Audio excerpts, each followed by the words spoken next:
मेरा नाम wing commander अभिनंदन है। मैं भारतीय वायुसेना में एक लड़ाकू विमान चालक हूँ। मैं टारगेट ढूंढने की कोशिश कर रहा था। आपके एयरफोर्स ने मुझे गिराया। उसके बाद मुझे अपना जहाज छोड़ना पड़ा था जो टूट गया था, और मैंने इजेक्ट किया।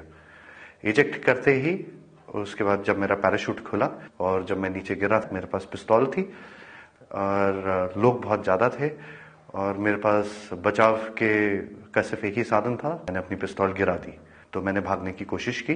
मेरे पीछे लोग आए थे, उनका जोश काफी ऊंचा था। उसी समय पाकिस्तानी आर्मी के 2 जवान आए एंड उन्होंने मुझे बचाया वहां से। पाकिस्तानी आर्मी के एक कप्तान थे, वो आए, उन्होंने मुझे इन लोगों से बचाया, मुझे और कुछ होने नहीं दिया। फिर वो मुझे अपने यूनिट तक लेके गए जहां पे मुझे फर्स्ट एड दिया गया एंड फिर उसके बाद मुझे हॉस्पिटल ले जाया गया जहां पे मेरी जांच हुई और मुझे और एड दिया गया। पाकिस्तानी आर्मी जो है वो बहुत ही प्रोफेशनल सर्विस है। I see peace in it. I have spent time with the Pakistani army. I am very impressed. Indian media बात हमेशा बढ़ा चढ़ा के कहती है। जो छोटी सी चीज होती है उसका बहुत ही उसको इतना आग लगा के, इतनी मिर्च लगा के बोलते हैं वो, उसमें लोग बहकावे में आ जाते हैं।